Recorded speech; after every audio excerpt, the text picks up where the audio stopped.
Hey guys, this is Char from DIVA2DIVA Talksd. This is our second episode, and we are going to build on episode 1 where we were talking about dating, or what some people would call kicking it, hanging out, all the different definitions that you would consider dating. In our prior episode where we said there's a definition, the urban definition, the contemporary definition. Now, urban definition basically is saying, male, female, whoever it is, you're hanging out, you're doing things, different things, whatever it calls for, you're doing it. Contemporary is more like you're talking to this person online, you're texting them, you're getting to know them before there is some actual physical interaction with them. Now, as I said, I'm more of the contemporary person because I like to talk to people a little bit before I actually have to meet them. That will determine if I really do want to meet them. If I feel there's a bunch of nonsense going on, nope, conversation over. I don't want to meet. I don't want to talk. I'm blocking you online. So for me, that's the best way because I get a chance to weed out some of these people before we get in some type of physical face-to-face conversations. Now, in doing a little research, there's a such thing as dating versus going on dates. Who knew? Because to me, they mean the same thing slightly. So going on dates is basically hanging out on purpose. Well, with that one particular person. Now, to me, that's the same as dating to me. But when you talk to other people, they categorize dating as not going on dates with anyone else. I just don't see that. I feel like dating is going out, doing different things. And it's on purpose. And it's usually alone. But now, not going with anyone else, I'm not feeling that. I just feel at this age, you want to know what is out there. You want to see what's out there. You want to hang with this person, see how y'all vibe, all these different things. And why should you only go on dates with the one person? What if they are not your type? You go on dates to get to learn about this person. You talk about the things you like, the things you don't like. So how would you just be with that one person? It doesn't make sense to me. And I'm sure some people see it like, okay, we're dating. And I had a girlfriend that talked about this. For her, when you're dating, you should be taking me out to these really nice places. We should be doing these things that are pre-planned and you put a lot of thought in, because to her, you're dating. You're not going on dates with anyone else. And it's purely about me and you. And it's okay if that's how you see it, but you need to know which way you're leaning. Are you leaning on dating or you're going on dates? And whoever these people are that you're interacting with, make sure they understand. What is their definition? Do they feel that going on dates, hang out alone on purpose, is that cool with them? Or are them for dating is just going out, doing things? Doesn't necessarily mean one person.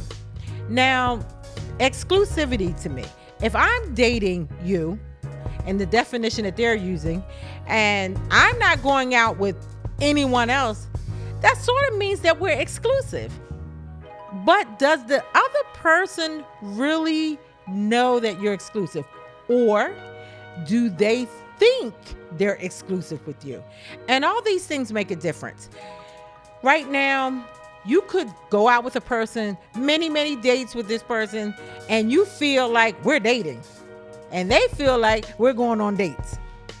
And some time pass, and you're like, well, I haven't been out with anybody else. I feel like we're exclusive. That word, the key word, feel. Don't feel like you're exclusive. These are questions you have to ask. Are we exclusive? And sometimes women feel like we don't need to ask that. I come from a generation where a man took the lead. If he was feeling you, he would tell you. If he wanted to date only you, he would tell you. Things have changed. It is not that way anymore. Although I would like it to be that way, because when it's that way, it's very clear and you don't have to guess. But it doesn't seem to be that way anymore.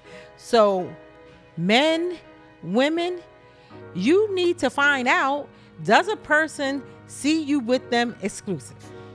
Because many people get their feelings hurt by thinking that they're exclusive with someone and they're not. And if you're afraid to ask, you may have to put it in different ways to get to it. Maybe ask little small questions like, no, forget asking small questions. Just ask the question. Are you going out on dates with anybody else? Now, they may lie, and that's up to you to be able to see through the lie. If you've been hanging around them enough, they give away some little clues. Some people will blink when they're lying. Some people laugh after they tell a lie. So hang around them a little bit, and you're going to be able to figure out if this person is telling you a lie. And granted, there's some great liars out here. I tell you, I am no stranger to meeting people that will not come forward with the truth. I have dated, and dating. I have been dated. These words will get you tripped up. So also make sure you know which way you're going. But I have dated guys, which is my definition.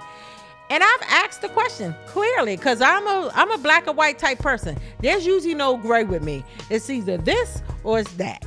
And I hear from my friends all the time, sometimes there is a gray area.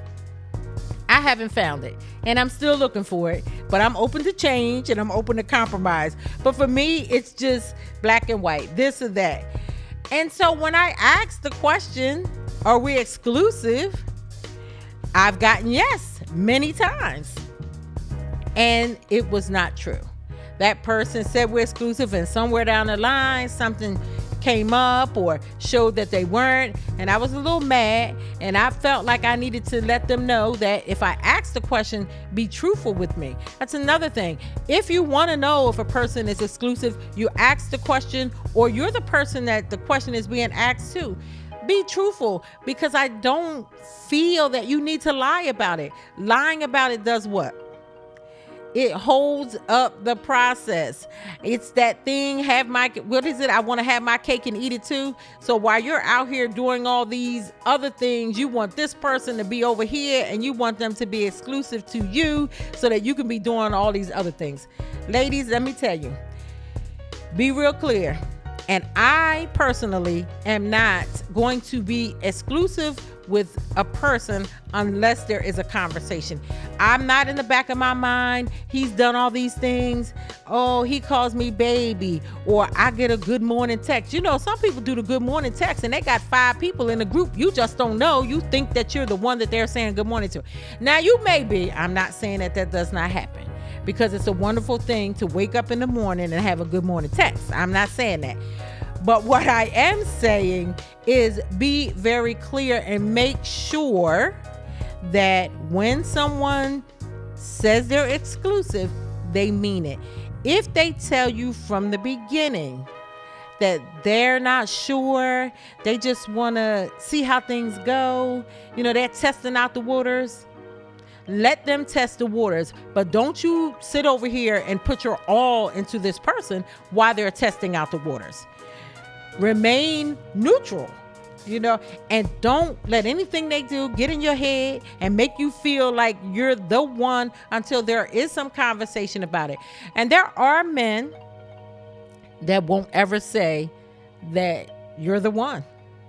And if you're dealing with a man like this, you have to take it how it comes, because any man that will not tell you what's going on, what he's thinking, what he's feeling. And they're not going to tell you that off the break. I'm not suggesting that, because there are a lot of men that have to feel comfortable with you before they tell you, how they are, the things that make them mad, or the things that make them sad, being vulnerable.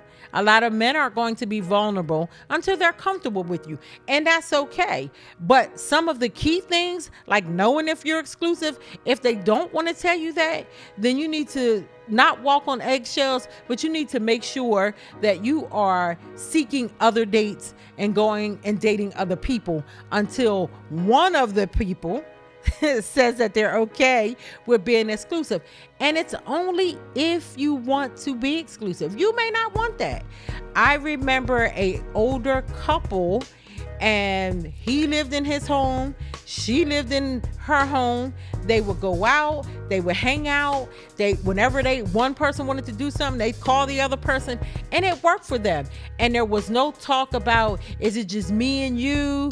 None of that, but it worked for them. So if it works for you and you're okay with not being exclusive, be clear, make sure you're getting that same thing from the other person, and then you can move along. So say, yes, you've decided you want to be exclusive and the other person does not. You've been out on 20 dates with them. You finally asked the question and they decided, no, I don't want to be exclusive. You feel like you've wasted your time. You could have been dating some other people. So is it really okay to wait to ask that question? Or should you put a limit on how many dates you're going to go out with a person before you ask the question? I think that's something that you have to figure out for yourself and be okay whichever way that it goes. Because I'm telling you right now, not knowing is pretty much the worst thing that you can experience. After 20 dates, there's a little feeling in there about something. It has to be something about them that you like. You've been on 20 dates with them, so there's some things going on that you're feeling there. And for this person to decide that, no, I'm not that. There are serial daters. There's some people that just like to date. Why? Because it's new. They date somebody different each time. It's a just different feeling. That's the same time when and I'm going to say this slow, when you have your first time with a male or female, it's different. After that, it's like, yes, it's all right. But that first time you're like, wow. So there are people that are serial daters because every time it's different. It's fresh. It's new. It's a new person. They get to learn something new about somebody. So just be clear and stay on the path that you know that you want, and don't deal with, or if you do deal with, make sure that you're clear on what that person wants so you don't get your feelings hurt. Because in this time, in your season years, you don't have time for that. Most people know what they want once they hit their season years. You play around in your 20s and 30s, and then once you get over your 30s, you start getting serious about some things because life changes. You start looking at how much more time do I have left on this earth? And now my kids is grown. What am I going to do with myself? Now I got grandkids, how I'm going to hang out with my grandkids and do this and do that. So we don't have time for the nonsense. We really don't. Whether it be man or woman, neither person has time for it. There are, according to studies, men live a little less longer than women. So they really don't have time to be out here playing, so knowing what they really want to do and how they're doing it is really key. So you've got this person, you've been out on these 20 dates, and they say, oh, yes, I want to be exclusive. What does that really mean to you? Does it mean sex? Does it mean we continue to date, but we just date each other and nobody else? Does it mean they get to stay over? I mean, you really have to know deep what you want, and you have to know what these words mean. Because I'm telling you right now, when somebody says they're exclusive to me, I'm all in. And until they say that, I'm all out. Like, I'm hanging and we kicking it. But it's like, hey, somebody else could come along, and kick your spot because we're not exclusive. But when you look at the word exclusive, what does it really mean to you?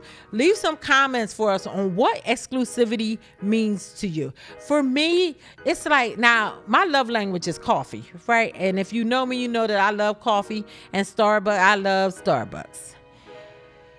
If we exclusive, please bring me some Starbucks. Like, that's how you show me that you really into me. If you figure I'm going to meet her today, or we're going to go do something today, I drink coffee any time of the day except for when it's time to go to bed, because it might keep me up. But no, any other time besides that, and you're like, oh, I'm going to go see her, I think I should bring her a Starbucks. Right. So when you dealing with somebody exclusive, they get to know your ins and outs. And if they don't know, tell them. Tell them what you like and what you do not like. Because that's a deal breaker. You be exclusive with somebody and they snore. And you like, oh, now I'm not going to get no sleep tonight. This person is snoring. Now you didn't know this. Why? Because you were dating. You were going out. You were doing all the fun stuff. When you're doing the fun stuff, you don't run into too many things where you don't like or things that the person does that's quirky. Everything is fun because it's new. But now you're exclusive. The brother or the sister is staying over and they snore.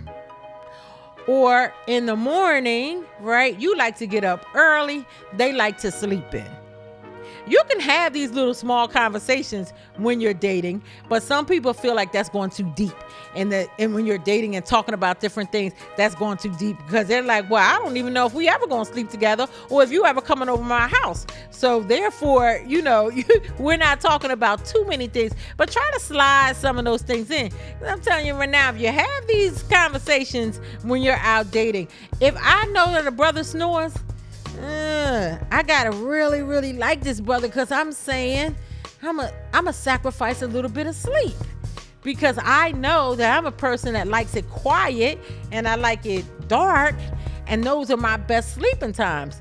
But now here, this person that I'm exclusive with that I like is a snorer. So you kind of gotta weigh your options. What's more important? And I'm telling you, I don't like a snore, but I'll put up with it. If this person is really like, if we vibing on all channels and that's the one thing, like out of all the things, the snoring is the one thing, I might get some earplugs or, I might turn the music up a little bit so I could drown them out. Or either I'm like, turn over on your side, because that's the one everybody says, turn over on your side when you're snoring. That helps them stop snoring. But there's things when you're exclusive with someone that you will put up with when not. You would say, oh, that's enough.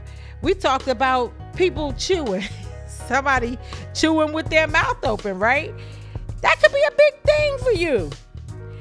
But what if when you've gone out on these dates, you didn't go somewhere where you got to see how they were eating their food?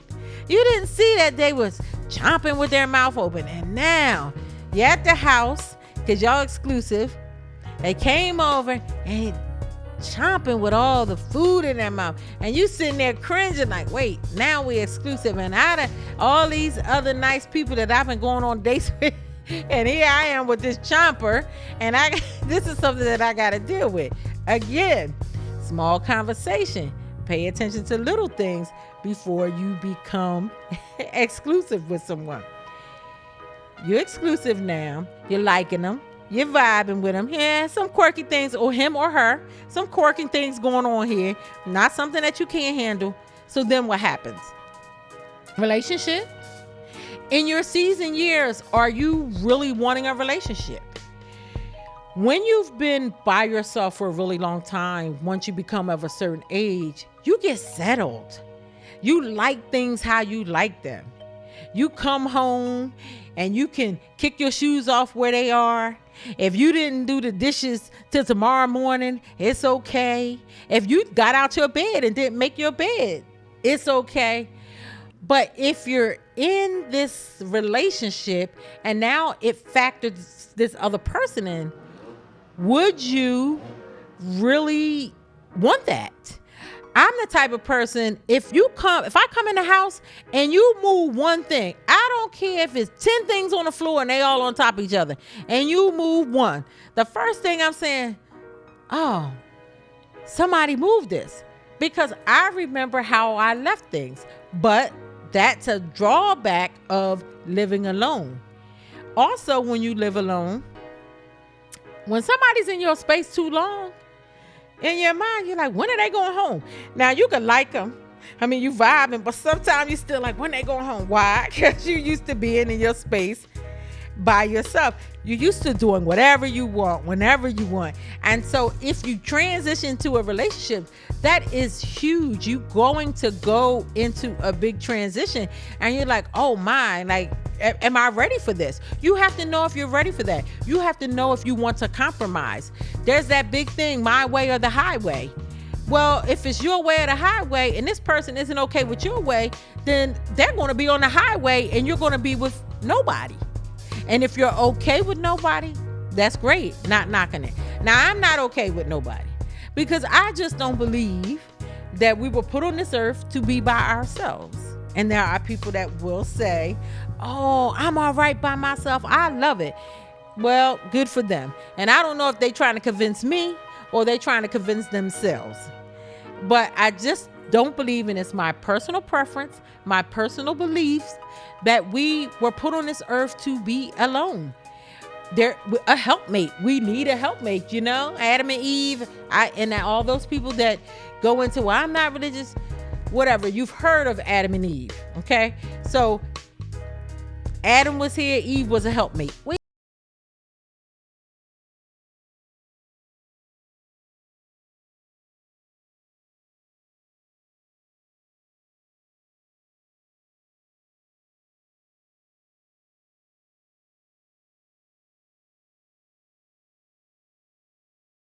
about when it snows and you got to get out there and get the snow? We just had a snowstorm.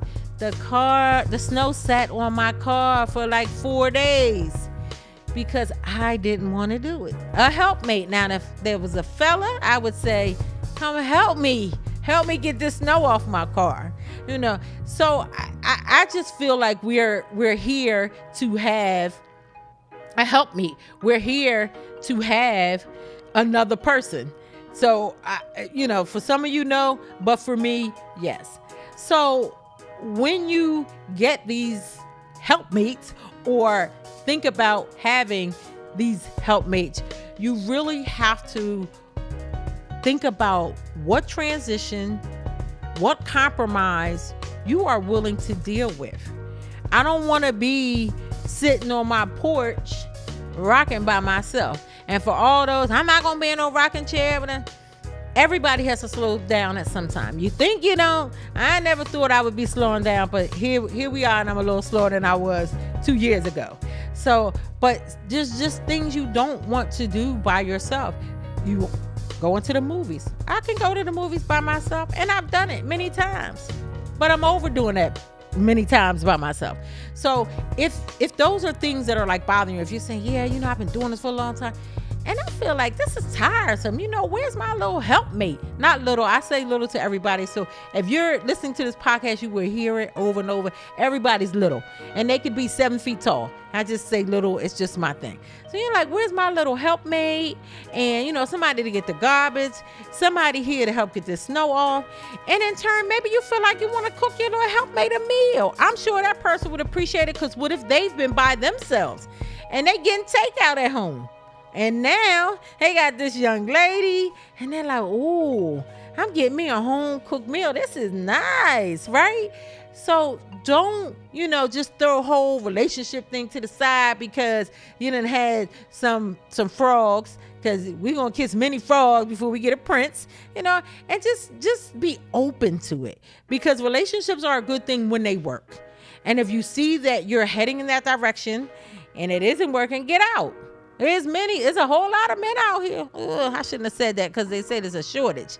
But there's some good men out here. You just have to kind of get out of your element, go in some different settings. You'll meet some, check them out, hang out with them, date them, see if you're going to get to be exclusive, and then it could possibly lead into a relationship. But in doing all of that, have the conversations, know what you want, be clear, talk to them, tell them what you want. Ladies, hear what they want. Because sometimes we don't hear what they want because we know what we want, and that's all we headed for. Hear what they want. And one thing, when you get in these relationships, ladies, and this is for the ladies I'm speaking to, sometimes you have to shut the hell up. Everything does not need to be debated. And I understand why some of us are that way, because many were raised in single family homes, or maybe we needed to raise our children and we were playing both roles, and we're so used to being a little bit dominant and things like that. But it is a wonderful thing when you don't have to be. It is a wonderful thing to let someone lead sometime. And we don't have to always be, I say something, sometimes just shut the hell up. They say something, just shut the hell up. And I can promise you, on some of those arguments, if you shut the hell up, you're going to see a different man, because they're not going to believe that you're not barking back at them. And then you're going to get some of these things done. One of the things that I know I'm going off on my tangent, but when I started talking about relationships, and we're going to continue relationships in episode 3, but one of the things that I always notice women that are married say, I tell my husband or ask him, can he do this? And he doesn't do it right then. He might get to it 3 or 4 days later. If he gets to it 3 or 4 days later, okay, it's 3 or 4 days later.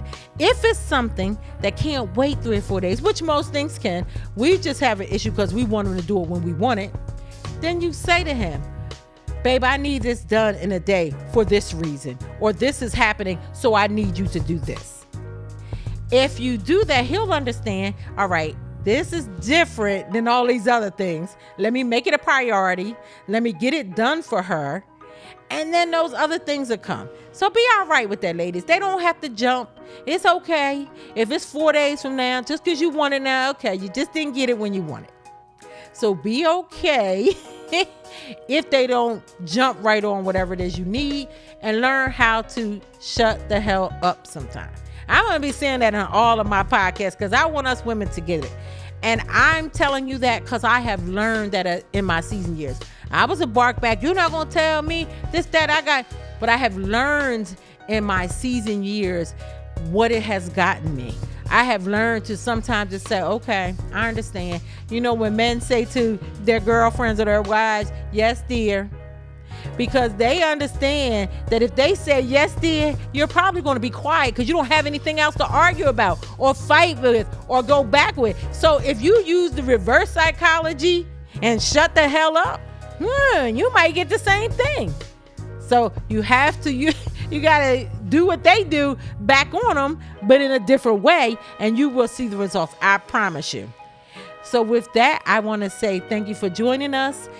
Also, if you are wanting to be a sponsor for Diva2Diva Talks, reach out to us. Our email is diva2divatalks@gmail.com. We will be able to talk about whatever your product is. We will be able to mention your name at the end of our podcast. And we want to give people the opportunity to get whatever they're working on, whatever they're thinking about, whatever their passion is, and bring it to the forefront. We're going to have different guests on about different things. We are not a podcast that is one directional. It's about life. When you hit these season years, your life can go in many different directions, from relationships to jobs to retirement, many different ways, and in ways that you didn't know that they could. Living in your purpose, many different things that you could be doing once you've hit your season years that you don't think about. So reach out to us. Again, the email address is diva@gmail.com. We're looking for sponsors. We also are looking for people that have products so that we can showcase your product on the podcast. And we thank you for joining us. Look out for episode number 3.